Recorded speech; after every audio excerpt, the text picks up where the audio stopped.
This is the beginning of Unit 3, which is on logic. And it's going to feel a bit strange, like it's not math, because we won't have any numbers. We're going to be working with sentences. Our goal is to identify statements, form the negation of a statement, and express statements in equivalent forms. So what is a statement? A statement is a sentence that is either true or false, but not both simultaneously. Some examples of statements could be, it is snowing today, or the dog is blue. Some statements are true, some are false. The dog is blue is probably a false statement, but it's still a statement. Sentences that are not statements would be commands, like do your homework or take out the trash. Those are not statements because they can't be true or false. Questions are not statements. What time is it? How are you doing? Those sentences can't be true or false either, so they're not statements. And opinions, there's a little bit of gray area with opinions. Like if I say, it's warm in here, it sounds like a statement, but it's kind of subjective, so it's not the best statement. So be careful with opinions. And keep in mind that statements always need to either be true or false, and they can be either one. They're still statements. Okay, so some examples of statements. The car is green. That might be true, it might be false, but that would be a statement. Zebras do not have stripes. That's probably a false statement because zebras do have stripes, but it's still a statement. Henry smokes cigarettes. I hope that's a false statement. And now let's jot down some sentences that are not statements. Clean your room. That's not a statement. It can't be true or false. It's a command. How old are you? That's a question. Can't be true or false, so it's not a statement. Now we're going to form the negations of statements. The sentence, London is the capital of England, is a true statement.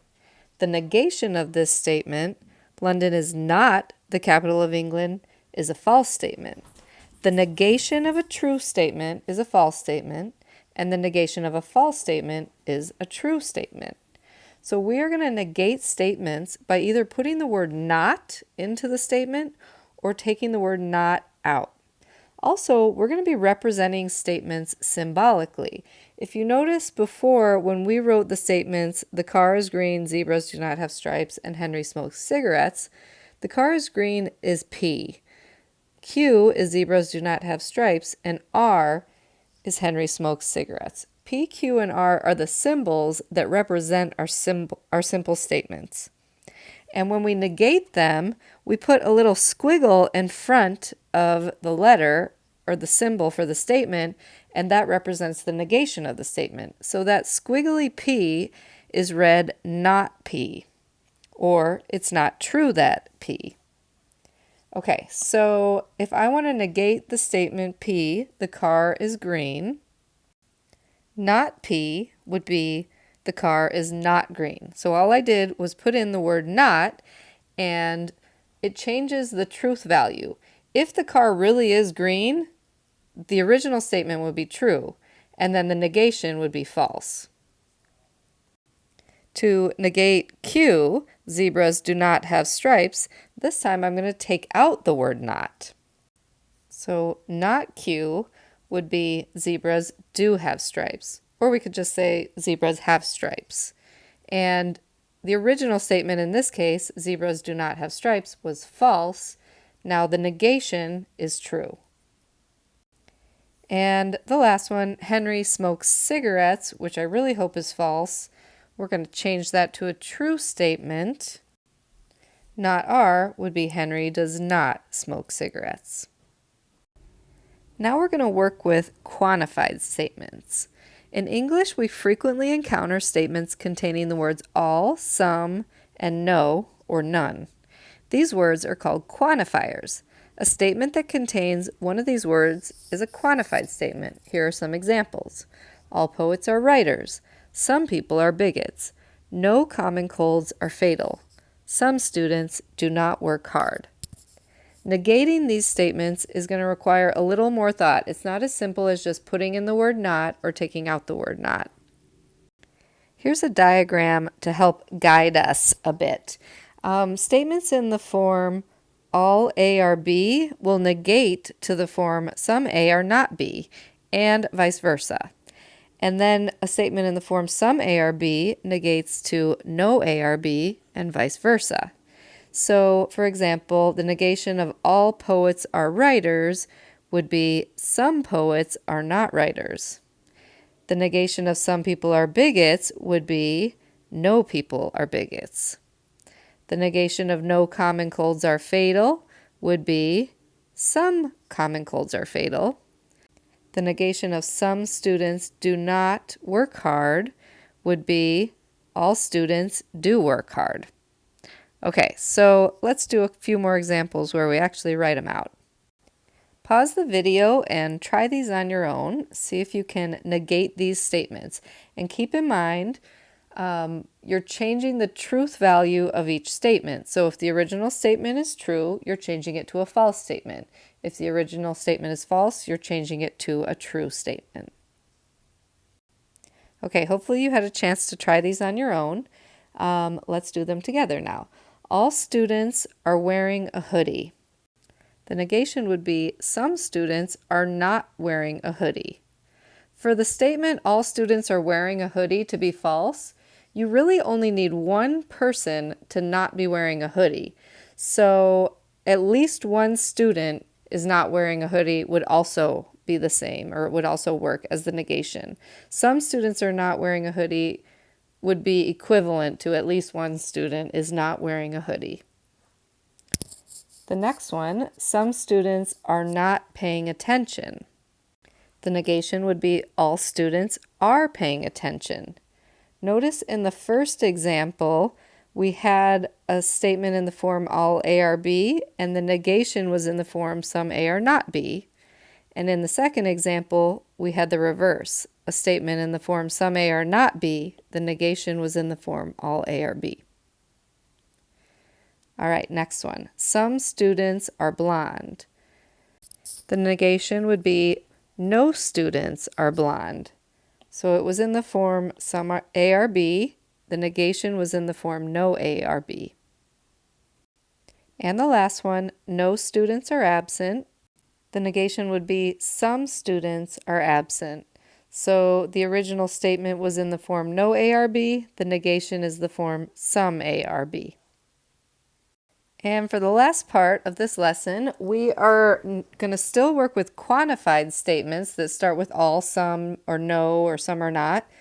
And we are going to write them in an equivalent way.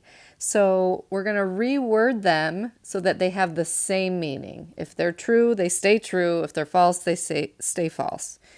Here are how these are going to work. If you have a statement in the form all A are B, the equivalent statement would be in the form there are no A that are not B. So if we say all poets are writers, it means the same thing to say there are no poets that are not writers. A statement in the form some A are B, we can replace some with at least one. So some A are B is the same as there exists at least one A that is B. Some people are bigots, at least one person is a bigot, would have the same meaning. So in math, some is equivalent to at least one. Some doesn't need to be more than one. If it's in the form no A are B, it means the same thing to say all A are not B. No common colds are fatal would be the same as all common colds are not fatal.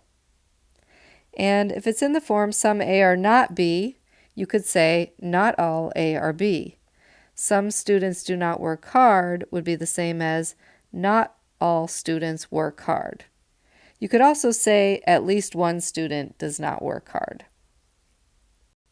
I added that onto the table. We could say at least one A is not B, and that would work as well. Pause the video and try these examples on your own. And keep in mind, You're trying to write a quantified statement with the exact same meaning, equivalent meaning. Okay, hopefully you had a chance to try these, and now let's do them together. The first one, all students are wearing a hoodie.